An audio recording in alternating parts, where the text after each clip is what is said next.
Welcome, everyone, to episode 73 of the Phoenix Report. I am Jack Connor, and I know over the last couple months I've been having some of the new members of Vertebreaker on and just kind of explaining what went down, when the original band split up in 2019 and just everything it took to get the new guys on board.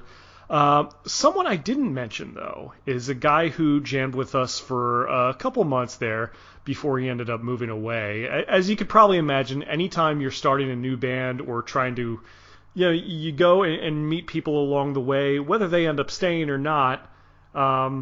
We liked this guy a lot. He was great. He just decided that he was going to end up moving out of town, and originally moved up to Nashville. Now I think is located in Miami.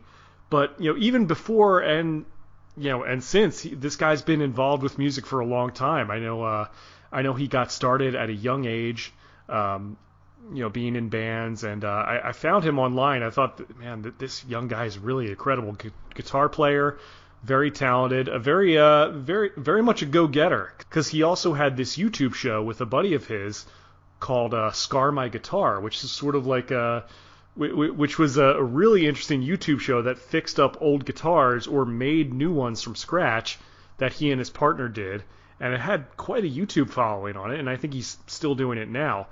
Well, not only that, he's also been in bands, done a lot of studio session work, and now has his own has a solo project that he's been getting off the ground, and he just released his first ever music video for his debut solo single called Stand Tall.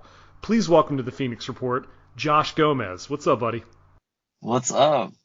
Man, you deserve a round of applause for that, bro. That was a real tongue twister, all of that. Thanks. It's all off the top of my head. I probably should write these things down before I get started, but it's true, man. You've been involved in a lot of stuff. I know when we first met, I was looking to put new guys in the band, and we had met, I think, through Bandmix, but you had pointed me to your Instagram and just all the videos you posted on there, and I was really impressed. And I know, like, right at the beginning, we weren't really sure, like, you had some questions about the band and what it was going to be, and we ended up jamming for a couple months, and I thought it ended up going really well. How was your experience kind of getting together with me and Rob and Herman and rocking out for a little bit? Right. All of you guys were super easygoing to talk to. Very open, very real. And not only that, very talented. I could talk about each one of you individually for over and over about, just the things with your talents. Thank you. I appreciate it. But I was impressed, when you reached out to me and I checked out the Vertebreaker page. The production quality was great and the performances were really good. So I had to see it in person, and there was a real chemistry in Vertebreaker. I do have to admit that. For sure. I know that you had been playing from a very young age, and obviously I've got quite a few years on you already, but you've been doing your thing since you were probably about 12, 13? That's when I got in my first band, but I picked up the guitar when I was small, like a kid. Gotcha. And I got inspired by Randy Rhoads. He just his birthday was yesterday. Yes. Rest in peace. Obviously, yeah. No, one of the greatest of all time. But so I keep forgetting. Are you from Puerto Rico originally or from Miami originally? Right. I'm from Miami originally. Gotcha. I do have some Puerto Rican blood though. Gotcha. I can admit that. Gotcha. So yeah. So you got started playing. When you were really young. Who was it that kind of got you on the right path? Were there musicians in your family, or was it just something you discovered on your own? There was a guitar laying around in the home I grew up in, mm-hmm. and that encouraged me to want to just make a bunch of noise with it. It drive my family crazy, but thankfully, they put up with me for so many years, and eventually I met a music instructor. But it really starts with, I'm going to get to that, but it really starts with the passion for music, Like, I crawled out of my mother, and I listened to Black Sabbath right away, and I was destined to be a musician. It didn't matter, who I met after that. Nice. But was Mom a big Black Sabbath fan? More my father, if anything. Nice. But yeah, he raised me on a lot of classic rock and completely different than what my generation likes. My generation of people is nobody's familiar with rock, and if they are, it's just a bunch of noisy music Yeah. most of the time. Yeah, I mean, I'm 36, and it's kind of been the same with my age group, mostly. I mean, I mean, there have been things here and there, but yeah, it's a bizarre. A lot of people do like rock music. It's just the media doesn't embrace it for whatever reason. I'm not sure why that is. Maybe it has to do with the record industry. I'm not sure why, but but yeah, I mean, there are people out there who like it. It's just not nearly as big as it used to be. There's a lot behind that. The music industry has evolved, and it's constantly evolving every day. The value of music and the work that musicians put in is like more devalued and devalued every day. I could go on and on about that. Yeah, I mean, I could spend hours talking about that. But what was now? You said your first band was around at 12 or 13. Right. I remember you said that you did a little bit of recording and touring with these guys as well.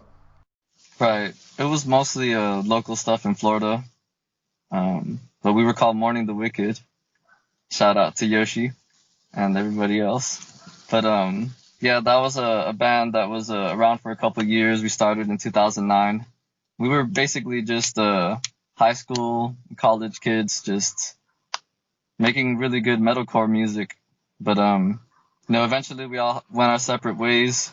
We played a couple big stages like Revolution Live a couple times. That was a nice experience as a kid. I'd go to public locations like malls and people would recognize me. And it was just like super strange it felt for me. That's pretty awesome, man. Yeah, eventually a couple of years later I moved to Orlando. But I have to give credit though to my guitar teacher that I met around that time. When I was about that age, he showed me for about 2 years music theory, and from there that was it. That was it. I know you mentioned Randy as being one of your favorite players. Did you have? I mean, I'm sure you had plenty of others, growing up as well. Plenty of other influences, guys you liked. Definitely. For sure. If I had to say anybody off the top of my head, I'd say John Petrucci. Slash. Yeah. He's like phenomenal. Almost every one of his recordings like has so much expression behind it. There's so many great people out there, really. Gotcha. Yeah, no, I absolutely, 100%. So I know you. So was your music teacher that encouraged you to move to Orlando? No. So okay, I was with him for about 2 years. I was like 12 years old when I first met him, something like that. Maybe a little younger, and he guided me. He showed me what music theory was and how to apply it. And it takes a lot of practice, and eventually after a couple of years I started becoming familiar. I would say I was decent at composing a little bit of music. And well, I decided to move because Miami was just so expensive and it was a new fresh start for me. I needed it.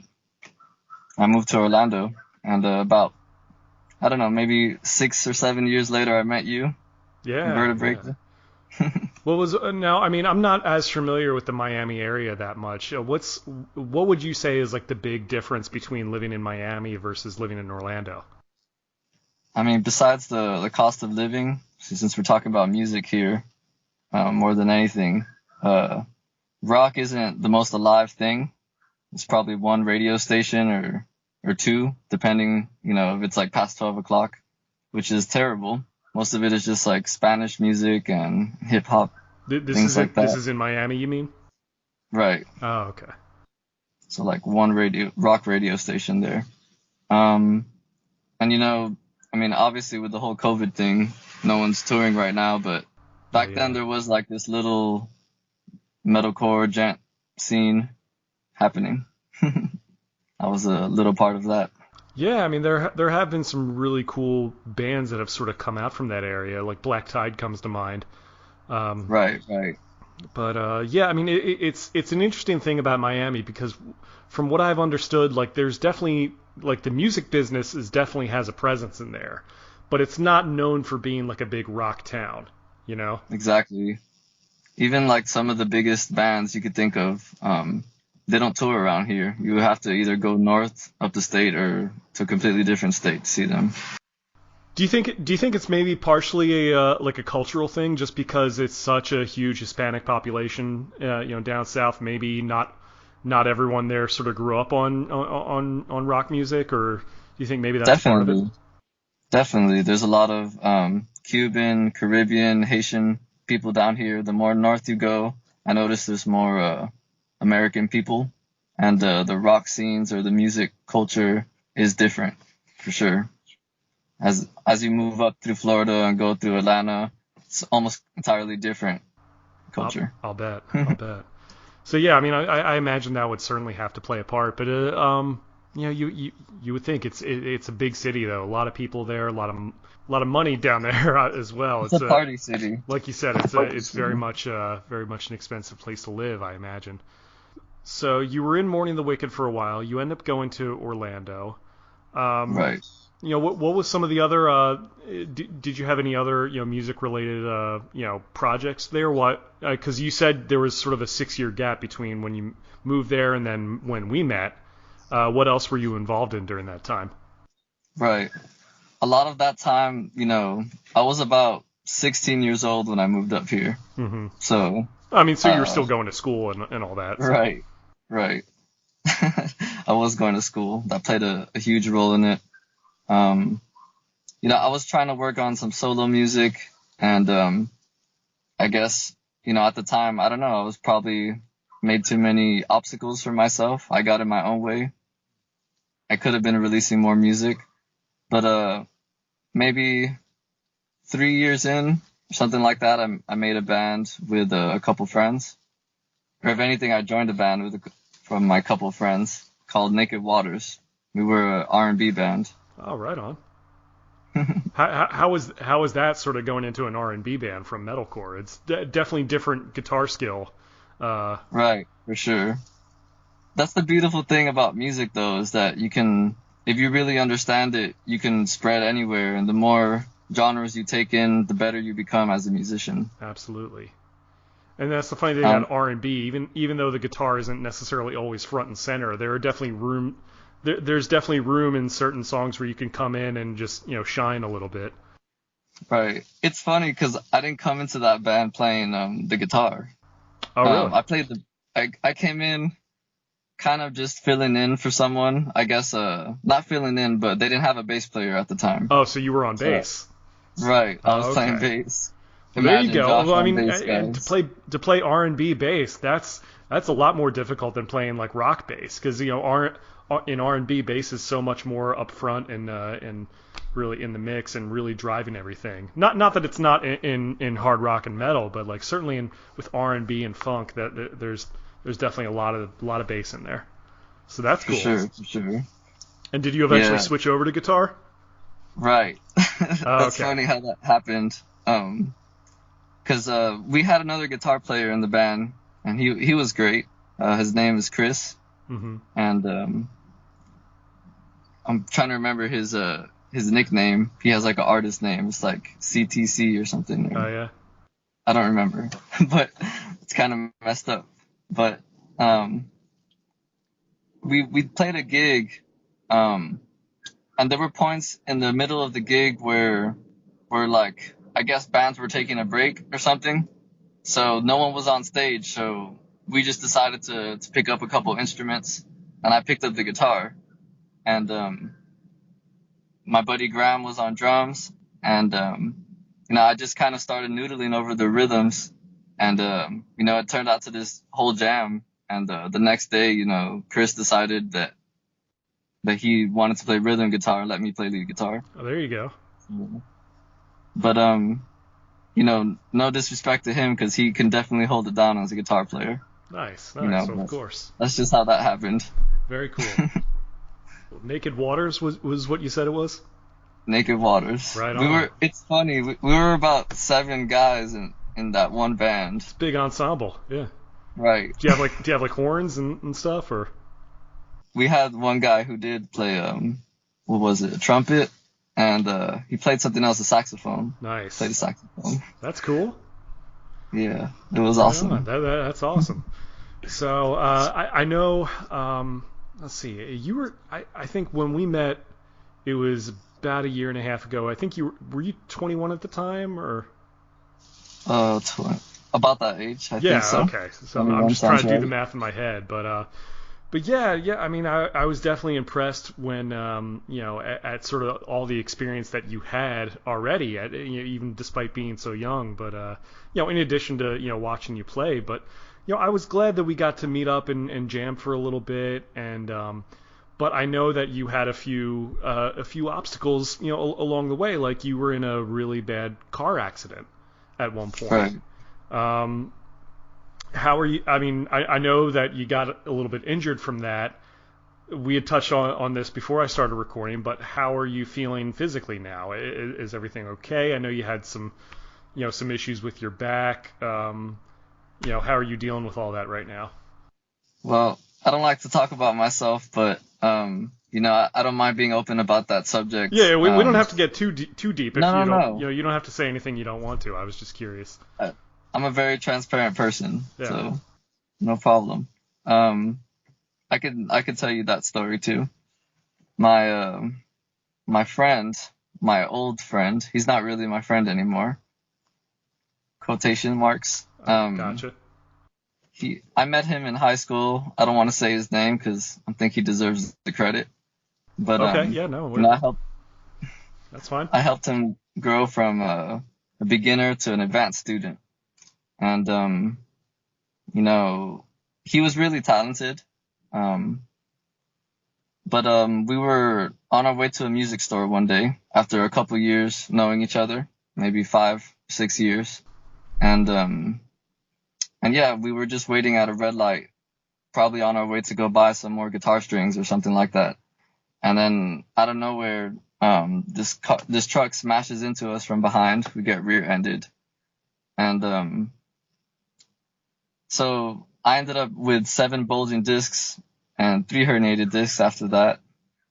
And my buddy wanted to pretend like it didn't even happen, just so he have to pay his insurance company. And he just stopped responding to my calls. He didn't tell me the name of the guy who hit us. It was like a disaster for me. He just vanished, basically. Right. Oh, that sucks. And but it kind of messed me up physically, and I think I'm gonna be pretty messed up for the rest of my life. But it's something that it happened, and try to move on from there. Have you had to get surgery on it at all, or anything like that? No, I'm so close to doing it though, even though that's something I'm very against doing. Yeah, I mean that's a big decision, obviously.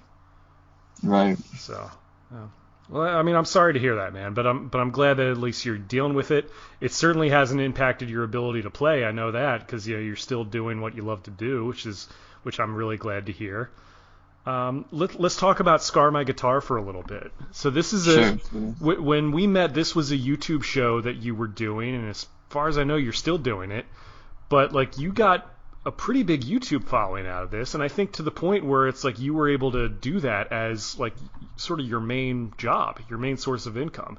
It was you and your roommate Sean, and yeah, tell us about that a little bit, about what that show is and or was, and sort of what the idea behind it was. Right. So Scar My Guitar.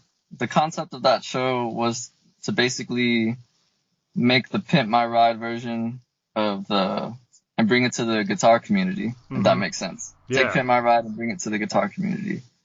And we'd look at there's just so many people out there that have some shitty instruments that they don't even know how to set up on their own, and they pay people hundreds of dollars to do something they could do for free. But basically, we were a low budget, transparent channel on YouTube that was giving advice about building guitars, and we would give them away to people that had really shitty instruments. And it's kind of like Pimp My Ride. you know. Mm-hmm. We gave away probably 40, 50 guitars before I left the show. That's pretty cool. Yeah. What's That's karma. what were some of the were there any particular guitars or any particular videos or clients that kind of stand out to you over the years that were particularly unusual or memorable? Clients from Scar My Guitar? Yeah, or any sort of job you were on. I mean, I know it was Sean who was mainly fixing the guitars, but if there are any particular episodes of the show that kind of stand out to you. Right. Yeah, there was so much trash we received. There was this one guitar that it was by a brand that I've never even heard of. It was just like a knockoff Stratocaster. And hopefully Fender doesn't sue us for saying Stratocaster in this video. No, they're not listening to this. I'm just kidding. They probably won't. But yeah, it was pretty much unrepairable because the wood was very shitty and the guitar like snapped, and basically like we could have repaired it. It's just it wouldn't have been worth it because the playability would have sucked. The strings would have been too far off from the fretboard. I'm sure you know what high action feels like. Exactly. So exactly. We ended up just building him a brand new guitar. Oh wow. After that. Yeah. Sometimes you just gotta know when to cut your losses, I guess. But yeah, man. So and Sean, your partner in it, he's been does he play as well, or is he just mainly fixes them? He does dabble on the guitar. Mm-hmm. He is a monster rhythm guitar player. Nice. I could say that.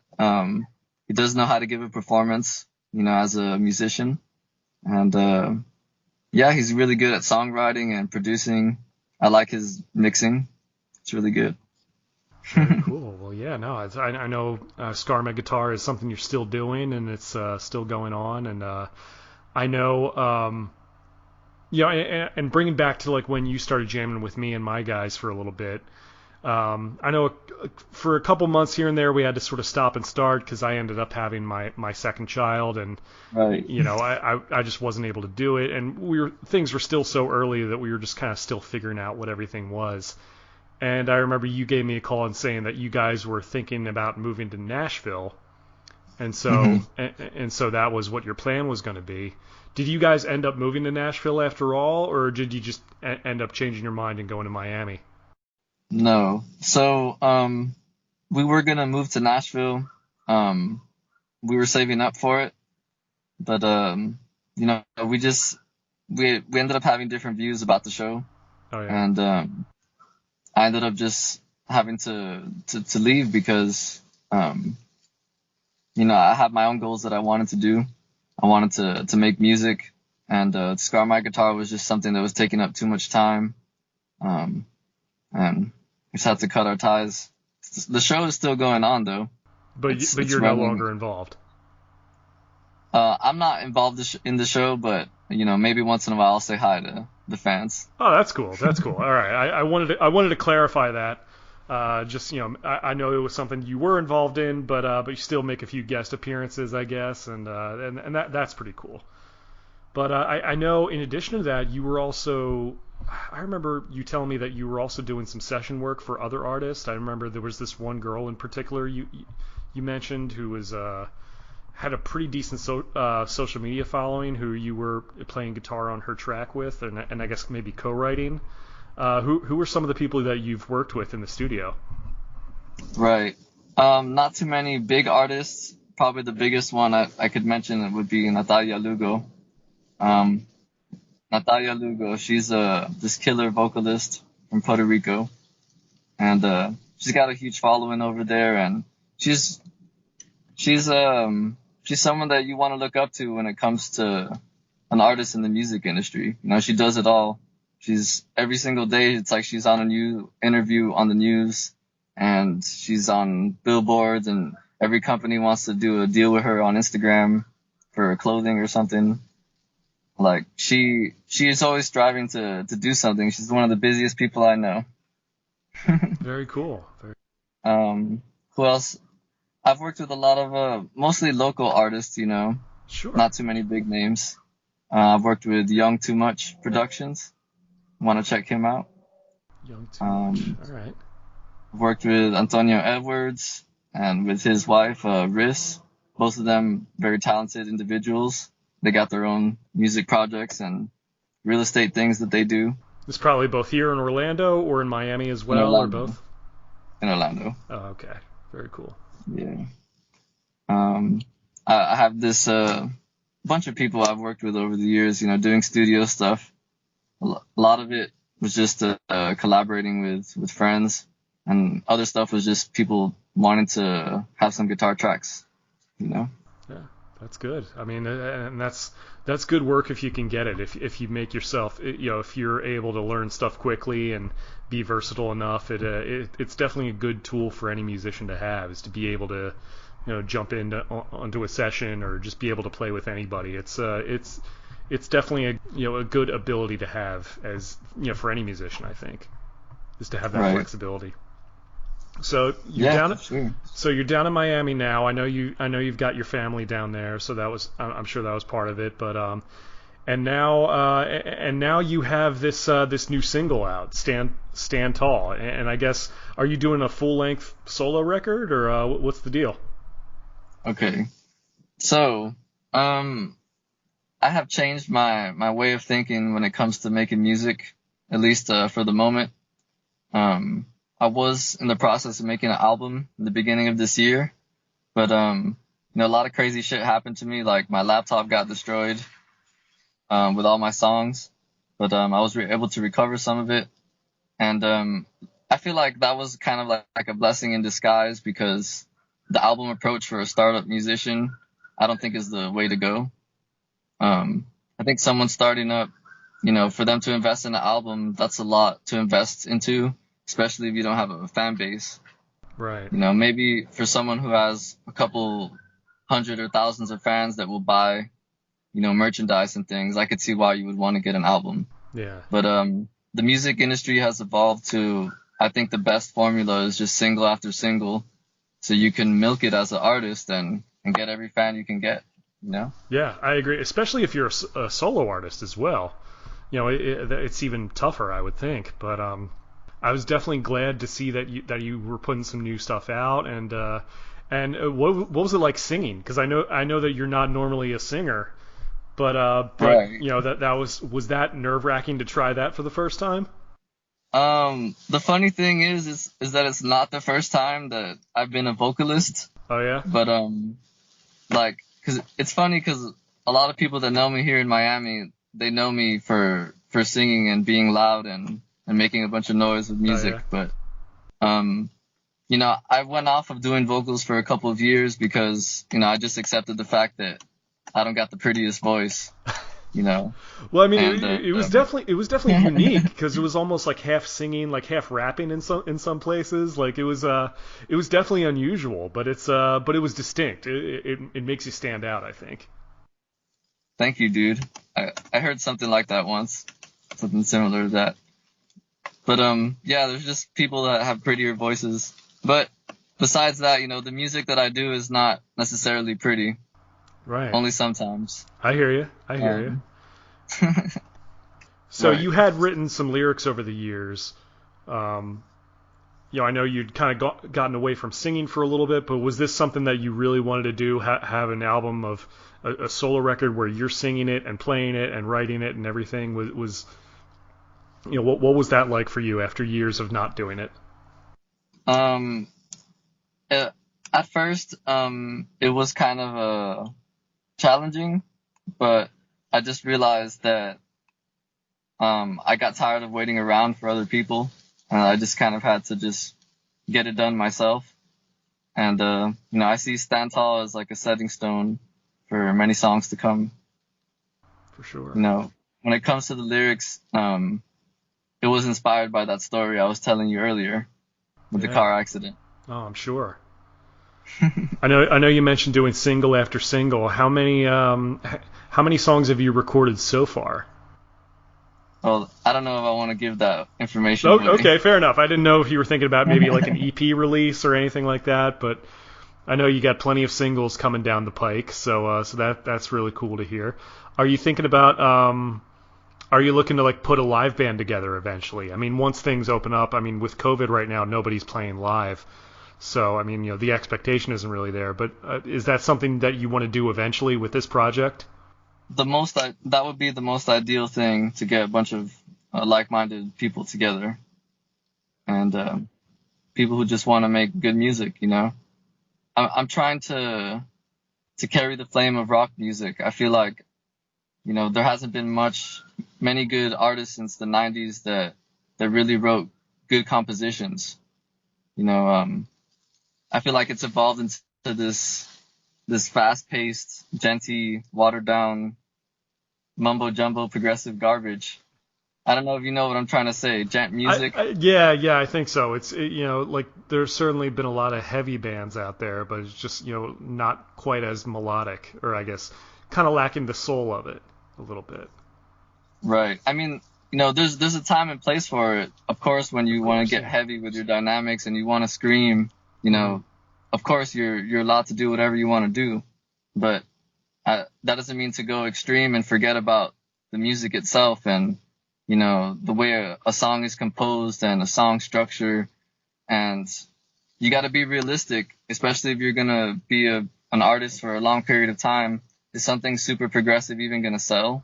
I mean, yeah, I mean, I think there is a disconnect out there. I mean, especially because, like we mentioned, a majority of people out there, whether they're like super into progressive music, most people out there just want to hear a song that they could, that sticks out in their mind, that they can either sing along to, or has a hook that gets in, whether they're hardcore rock music fans or not. I think that's what tends to translate with a lot of people, whether it's lyrical content or a particular melody. I think that connects with a lot of people across the board. Right. Yeah, man. You'd be surprised. Like, I noticed that musicians, they just want to play a bunch of notes and show off their technical side. Right. But they don't want to make something that anyone can relate to. And the stuff that sells the most is the stuff that you can hum. You don't even, the simpler the better. Yeah, and a lot of times, making those records, especially if they're able to sell, that will allow you to go and experiment more, because that'll provide like a platform that'll get people in the door. Be like, okay, you've heard this, now I can show you all my chops, and just kind of, there's definitely a compromise there, but I think it could work. You look at guys like John Mayer, for example. How he was able to do that. Like, okay, I've written all these pop tunes, but I can also play this like awesome blues guitar.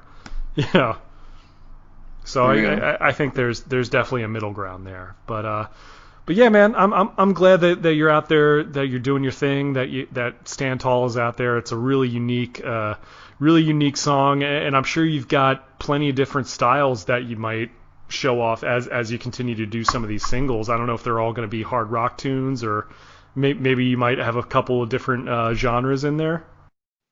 Right. There will be a couple genres. I would imagine so. Knowing you, because I know you like a lot of different stuff, so I'm excited for it. Thank you. For sure. We're not gonna go soft enough where we're gonna scare the metalheads away, but we're not gonna go so metal that we scare everyone away. Yeah, just kind of right in the middle there. I gotcha. So that's cool, man. And I know you're doing that. I know you're probably still offering some guitar lessons as well. Right. Yes, man. That's one of the only things that I can do now during COVID times, is give a guitar lesson. Yeah, no, it's a good source of income too, Gotta do that. So people, right. So I know, because your Instagram is @instructor_Gomez. I know that's where people can find you on Instagram. Where else can people find you and your music? You can check me out on YouTube. Check me out on Spotify and Apple Music. Everywhere you're gonna see "Stand Tall" by Josh Gomez. There you go, man. Awesome, man. Well, again, it's awesome to reconnect with you after all this time, and I'm really proud to see that you're doing all this stuff, and you got your singles out, and looks like you want to get your solo career off the ground. So I'm happy for you, man. Continued success, and best of luck to you. And once we're ready to play shows, we gotta talk about playing a few shows together in Orlando one of these days. Of course, man. I've seen you were touring with a couple familiar people over there in Orlando. I think No Self or something. I know a few of those guys, and we were planning on, like as we record this, it's December of 2020. We were planning on playing a few shows in December, but it just with the COVID cases spiking up, we really didn't feel comfortable doing it, so we ended up having to cancel. But hopefully, if we got a vaccine coming down the pike, we can get out there again. We'd really love to get back out there and play some places outside of Orlando too, like Tampa or Miami, Fort Lauderdale, or whatever it may be. So you never know. Bro. Keep grinding, homie. I see you, bro. I'm trying to. I'm just trying to balance that between work and being a dad and all that stuff. Right. Yeah. Well, anyways, Josh, continued success, man. Thanks for being on the show. Thank you. God bless you, brother. Thanks once again to my buddy Josh Gomez, just an incredible musician, great guitar player, and now he's kind of branching off into his own solo stuff. But he's also a very in-demand session musician and a guitar instructor. So I was definitely glad to catch up with him again and have him on the show. So I want to say thanks again to Josh for being on the show, and make sure you check out the information in the description. I'll have plenty of links to all his social media and especially his new music video, Stand Tall. And that is it for this episode of the Phoenix Report. Thank you as always for tuning in. Make sure you follow me on Twitter at JackXConnor. You can like me on Facebook at facebook.com/JackConnorMusic. Also, feel free to check out my bands, Vertebreaker, which we mentioned earlier, at facebook.com/VertebreakerBand, and Mature Musical Pictures at MatureMusicalPictures.com. And as always, if you have any questions, comments, or suggestions, make sure you email me at jackconnorpodcast@gmail.com, or you can tweet me with the hashtag Phoenix Report. No matter where you're listening to this, make sure you subscribe, hit the notification bell so you know when new episodes come in, leave a comment or a rating wherever you can, and go back and listen to the other episodes. And thank you as always for tuning in. This has been the Phoenix Report. I'm Jack Connor. I'll talk to you later. Bye.